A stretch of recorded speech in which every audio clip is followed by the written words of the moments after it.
Right, it's not enough. That's why we created the only all-natural and patented line of food wash and wipes, and it's called Eat Cleaner. It's tasteless, odorless, and lab tested, and it removes up to 99.9% of the residue that water can't, including pesticides, wax, soil, and junk that can carry bacteria that can really make you sick. Plus, we formulated it to help extend the shelf life of your fresh produce too, and that'll save you money. When your berries are lasting up to 10-12 days, you know that's a good thing. It helps your produce last up to 5 times longer using a natural blend of fruit acids and antioxidants. So there's no chemicals. It's just clean eating fun. And this can help save your family an average of over $500 per year. Make it easy on yourself, reduce waste, and get that fruit and veggies into your body, where it's going to do you a lot of good and not in the trash. Check us out, eatcleaner.com, or head to our Amazon store at amazon.com/eatcleaner.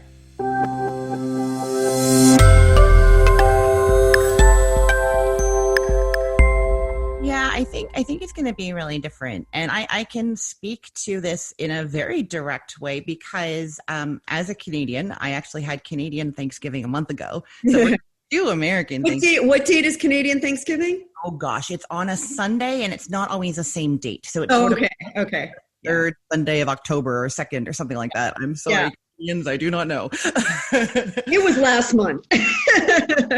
but it meant that I got to do it already. And I know what people can maybe expect coming into this holiday season and maybe not being able to have that big gathering that they're used to, or whatever their normal traditions are that involve other people if they can't do it.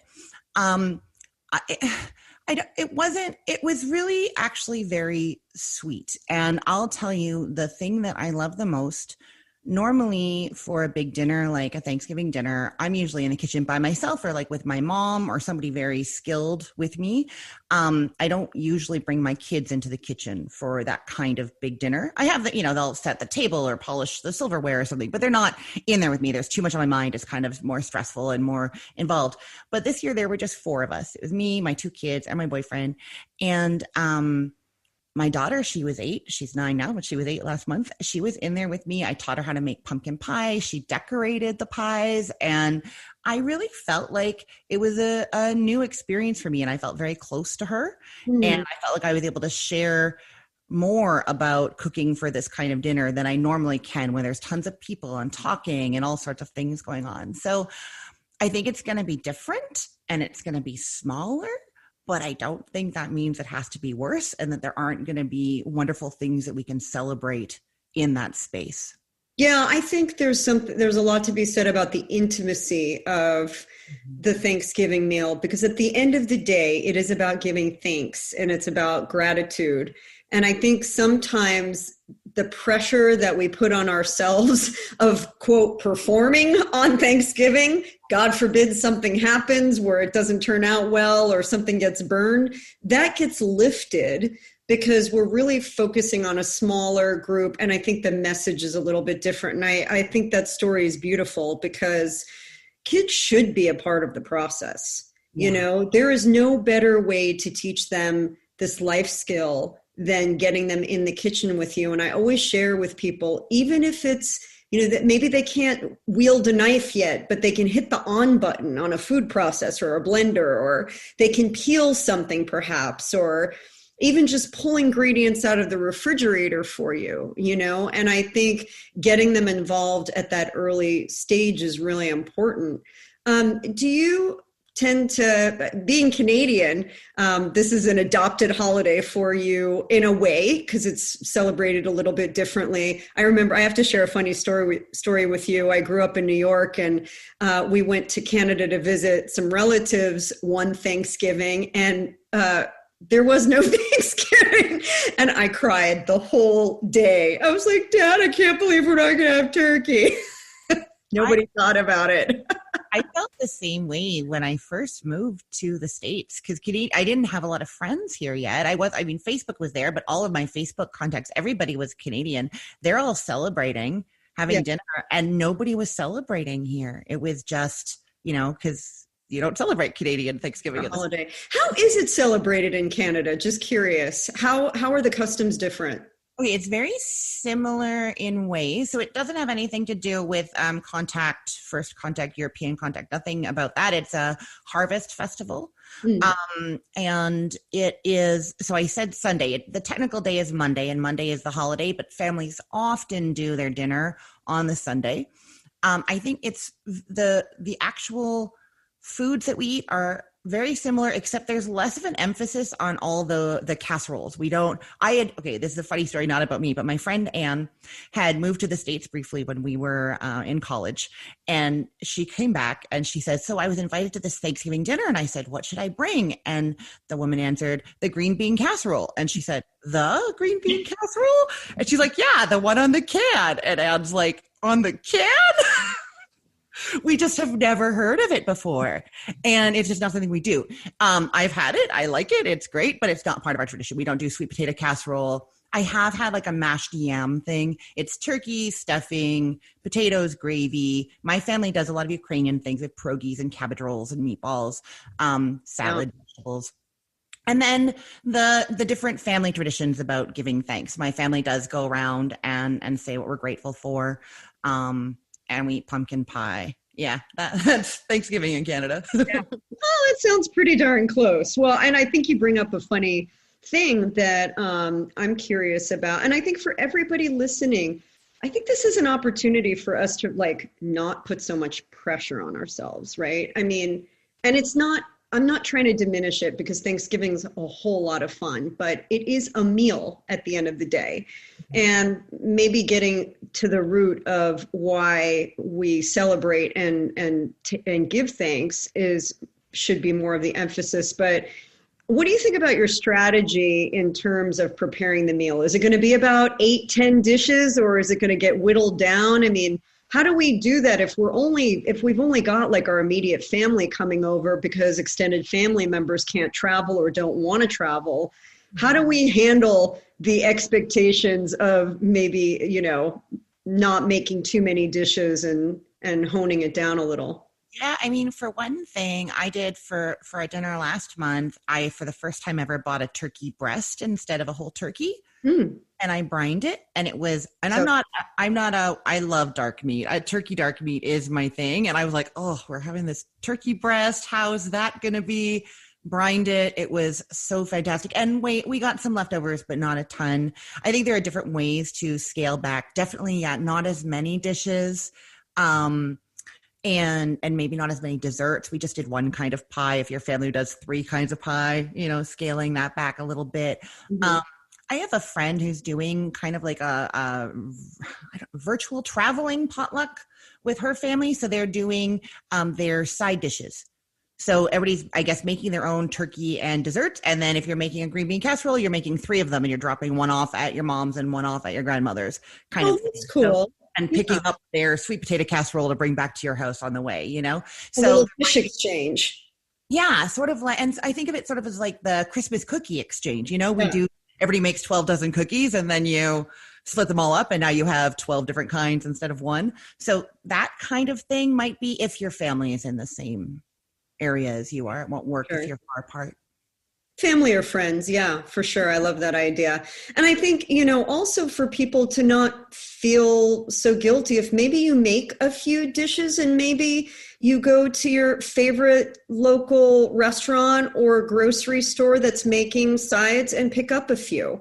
I interviewed Chef Bruce Kelman the other day, and he was just on the podcast. And, I think supporting our local restaurants and extending out to the community is a great thing to think about, especially right now. So just picking up a few sides might not be a bad strategy if you're going to make a few dishes at home and to not feel so overwhelmed.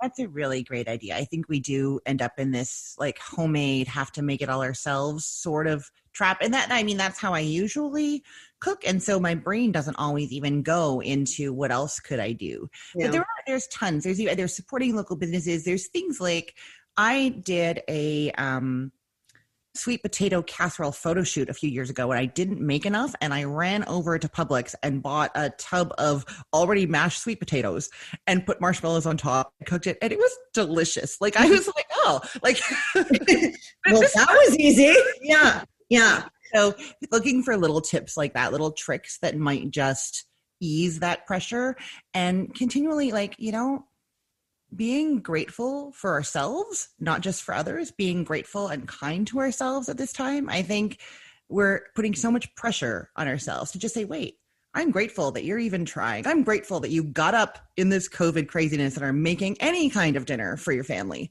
Like that needs to be really celebrated. And if that means you've got a tub of sweet potatoes instead of homemade, it's okay. Yeah, I love that. And I think, I look at the holiday season with Thanksgiving kicking it off. And maybe what you do is your strategy is make some of your favorites for Thanksgiving, but then spread it out and make some throughout the following months. So between Thanksgiving and the end of the year, you've had a chance to rotate some of your favorites out and maybe try a few new ones. Do you have any takes on the classics that you really love that you'd like to share with our listeners? Yeah, I'll say one. I was just talking about sweet potatoes, so it's in my mind. I do this thing where I get these little phyllo shells that you can get in the frozen department at the grocery store where the pastry is. The phyllo dough. Mm-hmm. Yeah, they're little tart shells that are already made into little tarts, and they bake for just like 2 minutes or something, and then you cool them and spoon that sweet potato filling into them, 2 marshmallows or a couple pecans on top, and they're fine. Like they're great. They're nice little, I've put them out like as people are arriving. So they're kind of like appetizer, amuse-bouche little things. Mm-hmm. But I've also had them on the buffet table and they're also kind of desserty. Like they kind of could just sort of be. It could go both ways. Yeah. All day and people can munch on them at whatever point in that process they want to, That's a cute idea. Yeah, they're like little puff pastry almost, and they're so delicate and tasty. Yeah, that's a great idea.